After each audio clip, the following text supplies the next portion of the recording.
evening, and welcome to Building Audacity's podcast, Civically Speaking, a podcast and show where Boston youth engage civic leaders in real conversations around inequality, justice, and the future of the commonwealth.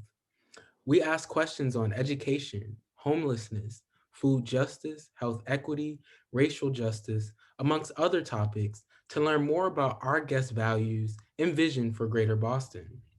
This evening's podcast, featuring local entrepreneur Niesha is part of our initiative to help introduce our community to our local leaders so they can stay tapped into what's going on and what's current in our society and the needs and concerns of our community. So now I'm going to pass it over to my wonderful colleague, Athena Davis, to introduce our honorable guest, Niesha D. Lovely. We are so glad to have Niesha here with us today. Niesha is a powerful mental health advocate here in Boston, particularly for people of color. And she is actually the founder of Massachusetts's first wellness directory for people of color called Pure Spark. And with that, I'll hand it over to her to tell us a little bit more about, her life and what kind of inspired her to get into this work. Sure. Thank you guys both for having me on this evening. I feel so honored. I'm not really used to hearing the term, or I haven't gotten used to hearing the term community leader because I don't know, I just don't see myself necessarily that way. I see myself as a connector, as I don't know, just a civilian doing the work that she loves to do. But yes, my name is Niesha Deed. I am the founder of an organization called Pure Spark, and we do a couple of things. Every Wednesday night, we host peer support groups. So if you are free and available and want to join, it's free for the community Wednesday nights from 7 to 8 o'clock. And the intention behind that group is to educate the community on different resources that might be available to them, different coping mechanisms, because we feel like if you have the information is power, right? And you can use that to kind of help you along the way. You guys also mentioned we do have the wellness directory that is kind of sparse right now, but we are working towards getting people on there. So the wellness directory is really built around anyone who's a mental wellness professional. And we don't want to, be closed-minded with that and think of wellness professionals as just psychiatrists or psychologists. We really want to start expanding people's mindsets around mental wellness and start thinking about holistic practices, right? So doulas, yoga teachers, anyone doing that kind of ancient healing work, we invite them to be on the directory as well. And then I also do a lot of stuff kind of like this, where I, might talk about my experience, because it's really important for me to advocate for people and through sharing my own personal story. So I do that as well. So that's a little bit about me and what I do. Thank you, Niesha. And so at this point, we can start to begin to transition to learn more and dig a little bit more into your story, and also learn about what particularly is going on now in your work, but also to learn a little bit more about what your vision is, right? Because um, a lot of the focus last year was like, what is life like during this pandemic, right? Or in these double pandemics that many often refer to when we're thinking about COVID at the same time that we're seeing a sort of violent and in your face resurgence of racism, right? It hasn't gone away, but it's highly prevalent, right? And so thinking about what that means for the mental health of Black Bostonians and Black folk in Massachusetts. So I am happy and honored to have you this evening, and thank you for joining us. Yeah. So 2020 was a wild ride, and even the beginning of this year, and I think we're still trying to get used to even the doors opening up. I see a lot of people still kind of anxious around getting out and being around people, because we got so used to being kind of by ourselves for a long extended amount of time. So there's anxiety around even being around people. But 2020 was an interesting year, and it was hard for a lot of us. And then with the racial, tensions running high during the summer of last year, that just made it really tough, right? And I'll talk about racial tension. So when everything happened last year with George Floyd, I think we've all kind of seen police brutality, but to see it in that kind of way was really just like startling. Even for me, as like a mental wellness person that's really in touch with their emotions, I was like really disturbed by watching that. And I tried to figure out, okay, well, what am I going to do? Like, I'm a solution focused person. So it's like, okay, we see this, we see that action. Okay, what's the resolution? Like, how do we fix this really big problem that we have? And then, as you can probably only imagine, it's like, this is not something we can fix overnight, because obviously it wasn't something that was created overnight. This is going to take a long time to fix, and we have to be very intentional about it. And it's going to take a lot of tireless work.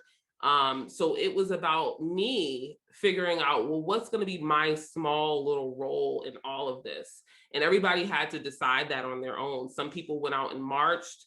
Um, protested, whatever have you. Some people became diversity and inclusion folks at different companies to help out that way. And my focus really stayed true to who I am and the work that I do. And it's all around healing, right? So creating spaces where we can kind of talk about what we're going through and having like just honest conversations about how we're feeling.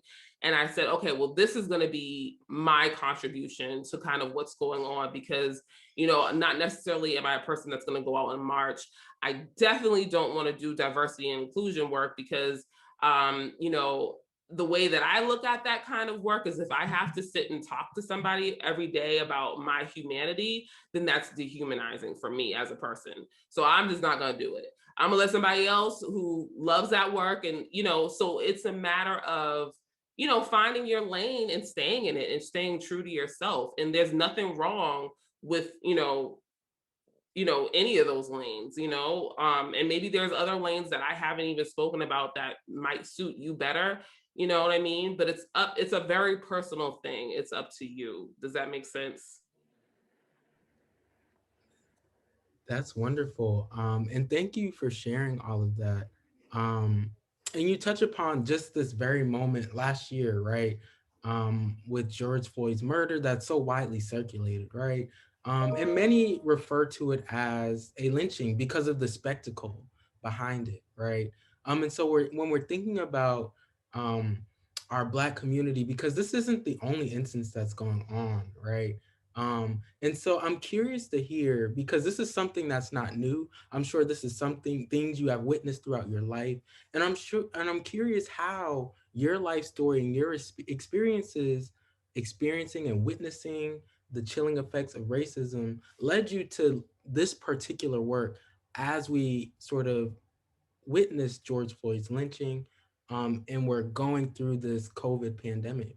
How did your story lead you to doing this work that you say is humanizing, as opposed to telling your humanity to others, which you find dehumanizing? Yeah.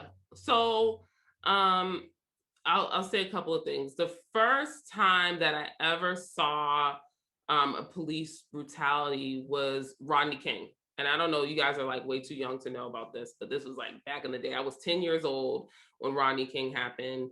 And I remember being in school and then watching it on the news and just being like, what the heck? Why are they beating up this guy? They beat him up so bad that, he lived, but he was like, disabled to a certain degree afterwards. And that was the first time that I had seen something just so brutal on TV. That wasn't a movie. This was like real life. And I remember um, finding out kind of like afterwards, the president at the time basically said like, oh, just go home and watch, the Cosby Show, guys. Like, let's not go out and do anything crazy. Everybody calm down, and that was kind of how it got pacified. And then, people kind of forgot after, that whole incident happened. But then, we see it more and more now with people's cameras and stuff like that, their phones and stuff. Um, so that was age 10. And then in elementary school, middle, and high school, I was in a predominantly white school. I was in the MECO program. If you're familiar with the MECO program, if you're from Boston, you know about it. It's a program where they take inner city kids and bus them out to suburban towns for a quote unquote better education. But not really paying attention to the fact that, wow, what happens to these children once we take them out of their communities and put them in the communities where they don't have people that look like them, they're different socioeconomic backgrounds in them. No one really did that research. They only thought about, oh, they're going to get a better education. um, but if you're anywhere familiar with psychology and the Black Doll experiment, you can Google that and find out about it.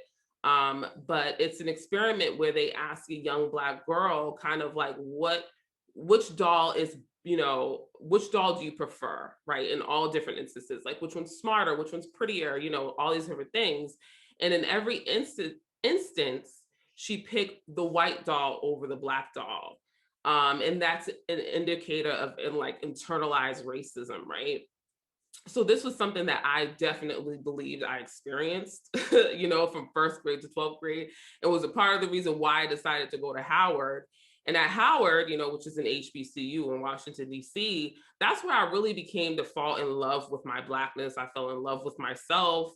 I saw other people that looked like me, that were intelligent, that were go-getters, that just reaffirmed me, things that I didn't experience all the way from first grade to 12th grade, and it was only 4 years, but it really did undo a lot of stuff for me.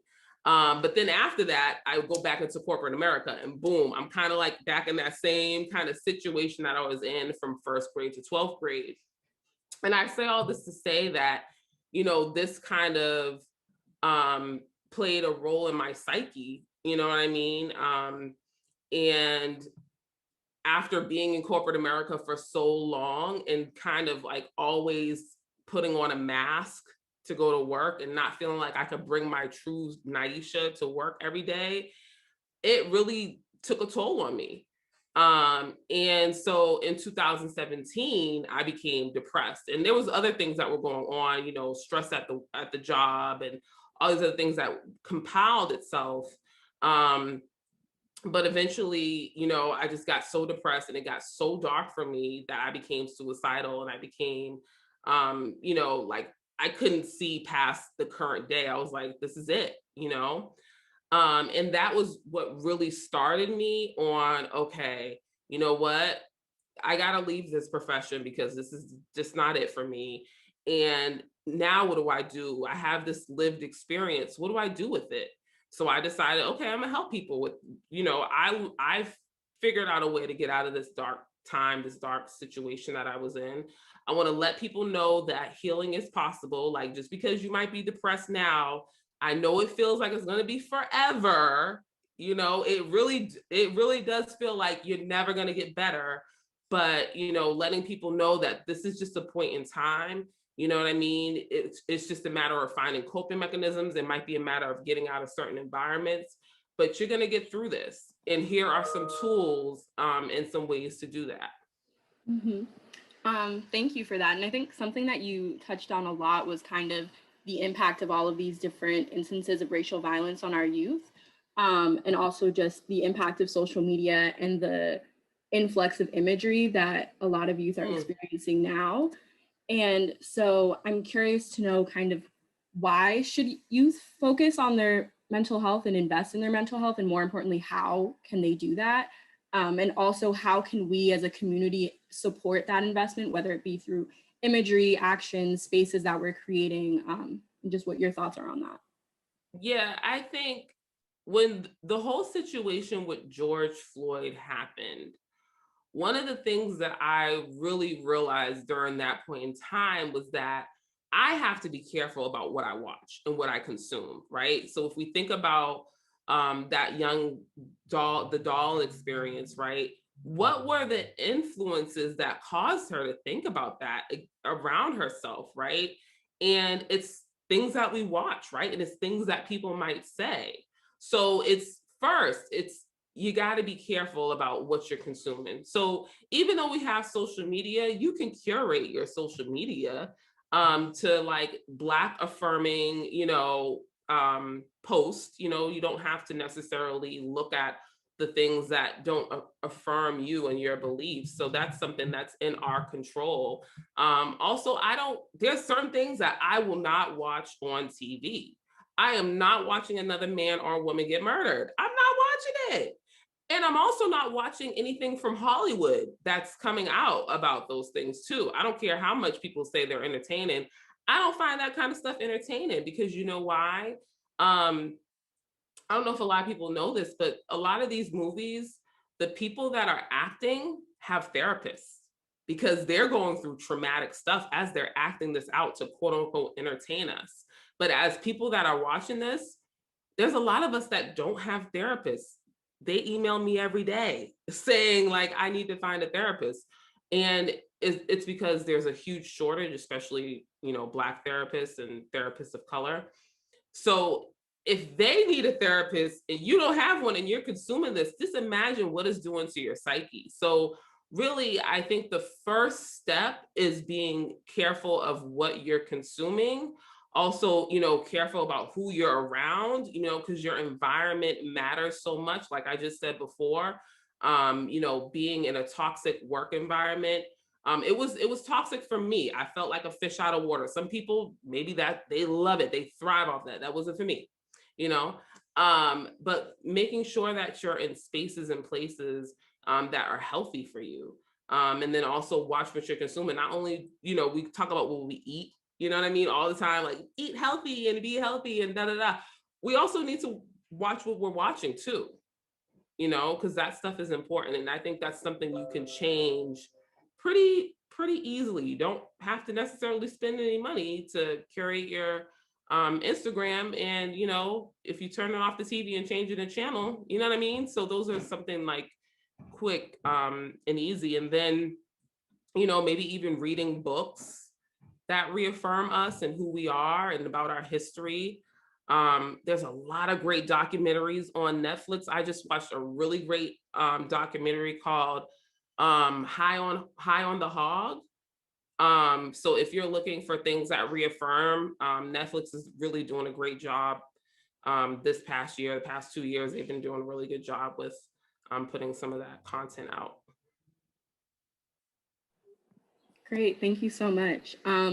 You had also mentioned a bit earlier, I think during your introduction, kind of this idea of like ancient, more restorative practices. So things like doula care. And I'm just curious how folks can kind of begin to engage with those things. I know a lot of times it can feel daunting, especially within the Black community and other communities of color. It's kind of, a barrier in terms of just knowing where to go and what's even available. So I'm wondering if you could speak a little to what people's options are, therapy and outside of therapy, and kind of what the importance is in accessing those different resources. Yeah, so like I said, we're at an interesting time, because although 2020 was I guess what you call like a physical pandemic, it's also become a mental pandemic. And people being at home, having to deal with things that they've never really had to deal with before. Like before, people would be like, oh, okay, I'm stressed out, I'm gonna go on a vacation somewhere. And you hear that term like catching flights, not feelings, right? But all of 2020, most people couldn't do that. So now you're in a situation where not only did we have a physical, pandemic, but we also had have a mental pandemic that's happening now. And we're going to probably see the effects of it even for, I don't even know how long. We're at an interesting point, because people are ready. Some people are actually ready to see therapists. Like people that are in my friend group who probably would have been like, I'm not seeing a therapist, have now reached out to me like, oh, I need help finding a therapist. And so I think we're at the cusp of changing people's minds around what therapy looks like, and removing some of that stigma that therapy is just for like white people, or it's for crazy people, or whatever. We're now looking at therapy kind of like, oh, this is a part of my glam squad, like my hairdresser, my nail stylist, my therapist, my life coach, people to help you level up and live a successful, happy life, a peaceful life that most people want to have. Now what's actually happening, right? So now the amount of therapists, hasn't really changed, but now the demand has gone up and the supply has stayed the same. So if you're at any kind of economics class, you kind of know, right? That's a tough position for people that are trying to find a therapist. And that's what we're finding right now. So my approach to it is like, all right, guys, you can't find a traditional therapist. Okay, well, how do we educate you on what else is out there? And so that's why I talked a little bit about the peer support program or the sessions that we have, because that's what we're trying to do. We're trying to educate people on what's out there. So, for example, we had a session on what's the difference between a life coach and a therapist, because some people think that they're the same and they're not. Therapy kind of looks at like your childhood traumas and, in order to kind of figure out what the heck is going on with you today. Whereas life coaches kind of start where you are at today and help you get to the future, and there's some overlaps and, a little bit more, you know, details behind that, but that's the gist of it. And then, we'll talk to meditation guides, for, different things. And we might do a session where we might do like breath work with people, just to really educate them on what's out there. And then sometimes what happens is that those people that come on will connect with some of the people that are in the group, and then they kind of go on from there. So that's our point, right? Is like connecting, making those connections, educating and making those connections. Thank you. And one thing I wanted to go back to, you bring up this, and I often hear it as well, and you see it on social media, catching flights, not feelings, right? Mhm. Very common, right? Or, I'm in my bag, not my feelings, right? Mhm. I'm in the money, I'm out here doing this thing, right? Um, and I know that from your personal story, you learn that, money and material things is not it. And so if you were to offer a lesson, right? Because you speak about peace. If you were to offer a lesson to someone who goes back to this sort of thinking or believes this is the way to make one's way out of the mental health situation that they're in, right? What would you advise them? What words would you give them from your experience? Well, I think it's hard, Christian, because, you know, there's a saying that old habits die hard, right? And sometimes when you have, like, let's say uh, PTSD, or you've experienced some trauma, these wires, like, it's just natural, right? For, let's say, for somebody who has an alcohol use situation where, if they're bored or if something happens, they go for a drink, right? That's just like a So in order to kind of break those habits, you have to be obviously really intentional about it. And sometimes you might need help. So my thing is, don't be ashamed to get help. It's okay, right? It doesn't make you weak, right? To ask for help. It's okay to ask for help. It's totally fine. Um, I think that's the main thing that I would say. And I think one of the things that I learned is that I can't live my life based off of society standards. I think I tried to play that game for so long and it just was not working, right? Make your own standards and find your tribe, find your community. That is so, so important.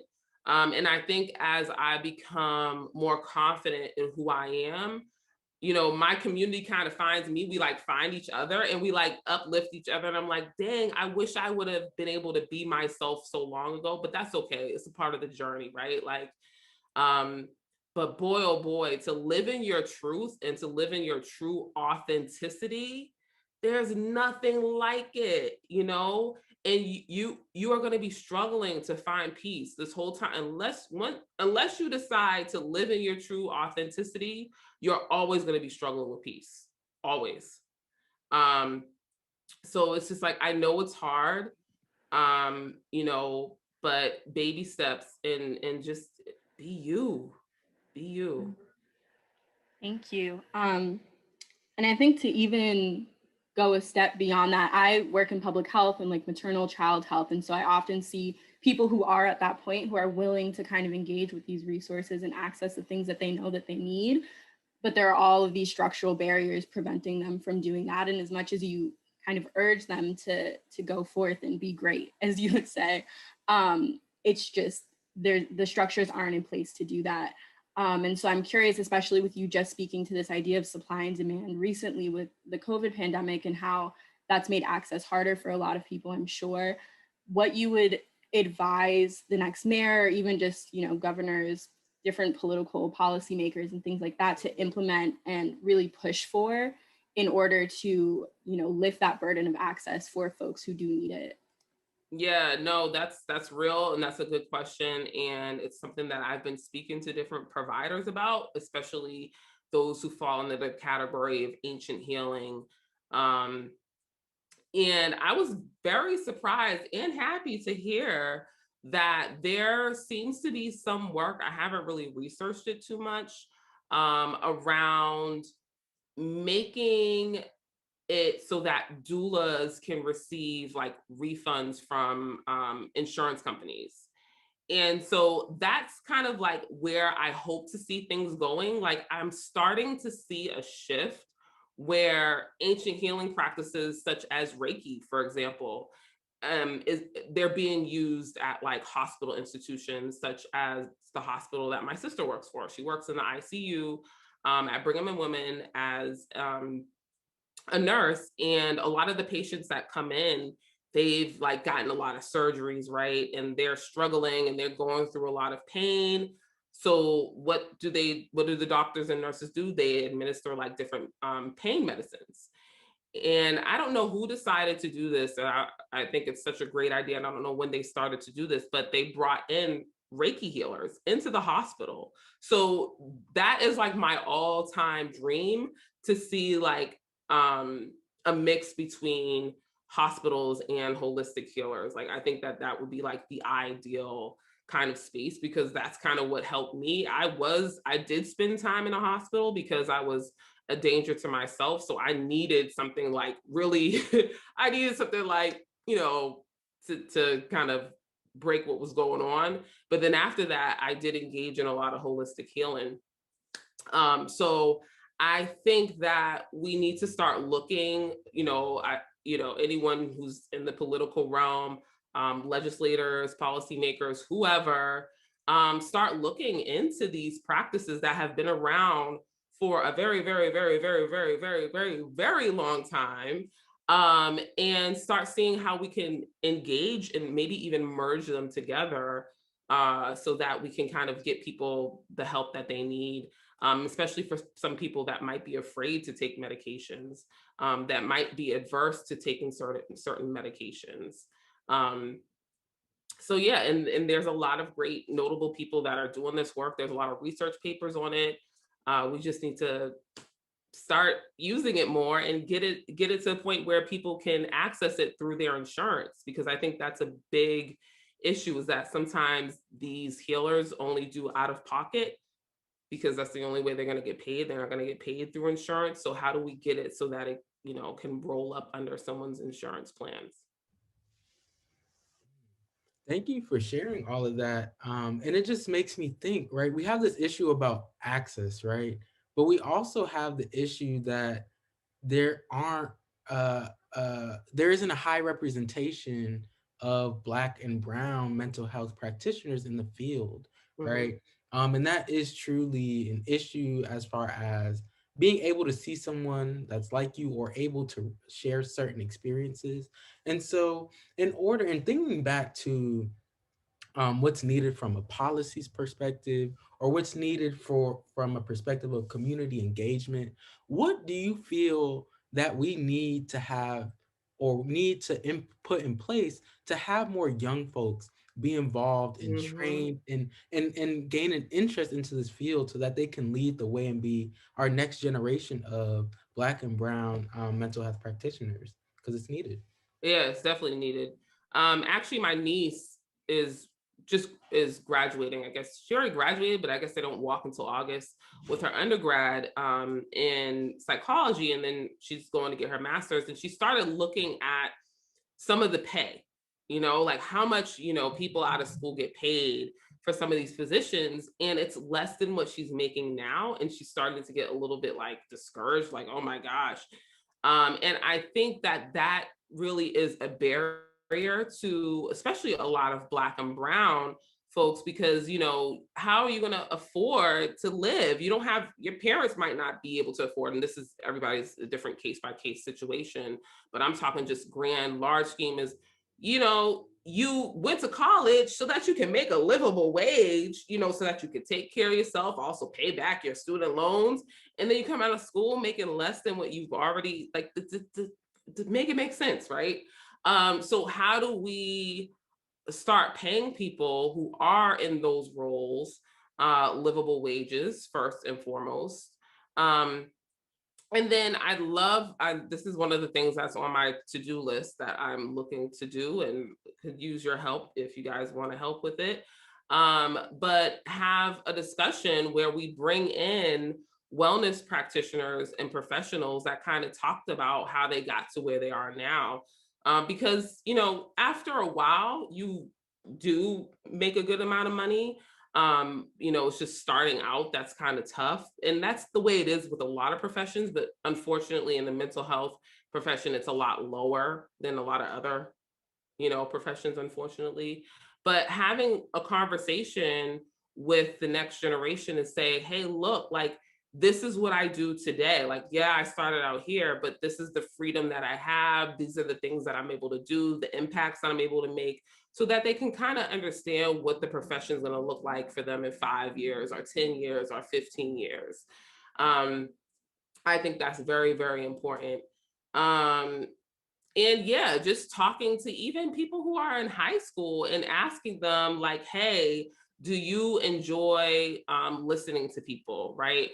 Do you enjoy learning about how people's minds works, right? So how do we start to engage them even earlier, so that they can understand that, hey, if this is something you're interested in, because I don't believe you should do it unless you're interested in it, here's the pathway, and this is how you can get there.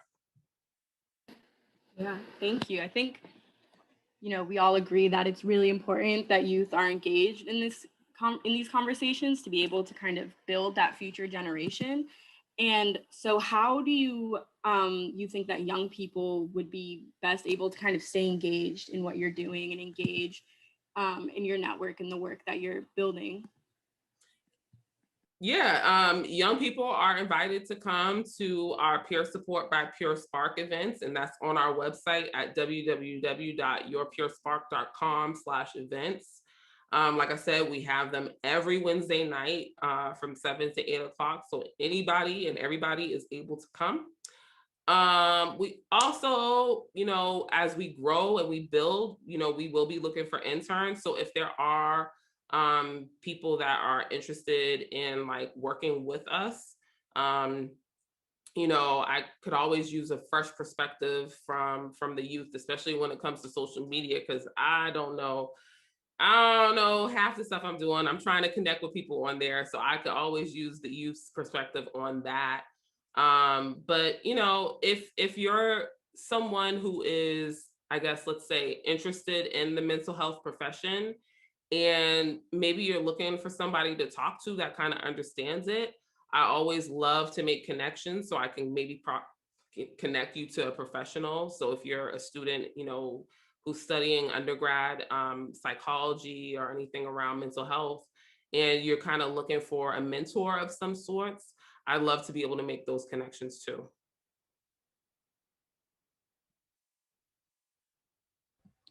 Great. Thank you. And so this concludes the series of questions that we had for you this evening. And I just wanted to take a moment to say thank you to you for coming out, but also all of those who have been involved and played a role in this project. Um, and so we encourage our viewers of this podcast to follow up and send questions to Building Audacity's website and social media pages. Um, but again, we'd like to thank you, Niesha, for your time this evening.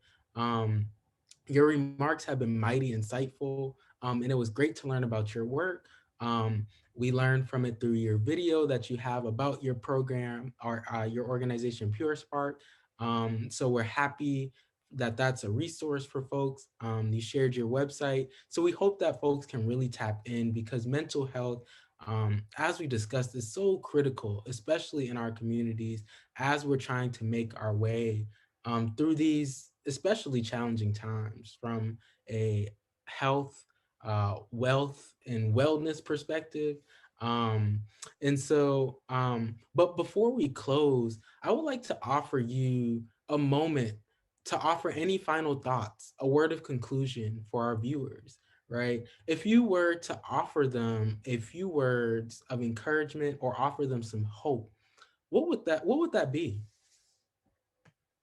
Well, I will state what I mentioned a little bit earlier, and I really hope that people can start prioritizing their mental health because our mental health is so fragile. We don't even realize how fragile our mental health is until it's compromised, until we get to that point of depression so bad we can't get out of bed or we can't eat, we can't sleep, we are disconnected from our families. So engage in something that's good for you today before it gets to that point. And, it doesn't necessarily have to be that you go to see a therapist, but it might be that you take moments to be mindful. And mindful could be like, writing in your journal, talking to a friend and venting about, things that happened in your day that, you don't feel so good about, someone you trust, it could be, reading a book. There's so many great books out there. That oh, I thought I had a book right there. After the Rain, Alexandra L.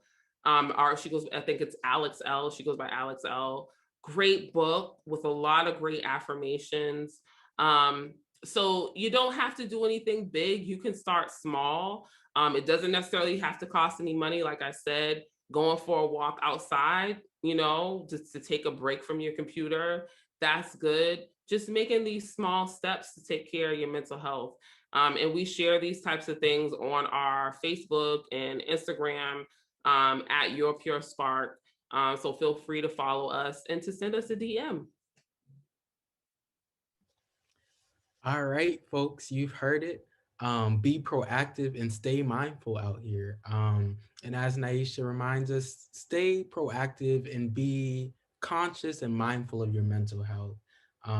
And we hope that all of our viewers out here can take some small steps to be mindful, to stay on top of it. Because, like Niesha offers, we really often don't notice it's an issue until it reaches a breaking point. So thank you again for sharing your experience, your time, your expertise. And thank you all for joining us for this episode of Building Audacity's series, Civically Speaking with Niesha Deed. Special thanks to our sponsors and the Building Audacity team for organizing this together. And thank you again for your time this evening. Please check out buildingaudacity.org and find Building Audacity on Facebook and Instagram to follow the series and learn more about our projects. Thanks so much for joining us, and we hope to see you in the next episode. Thank you.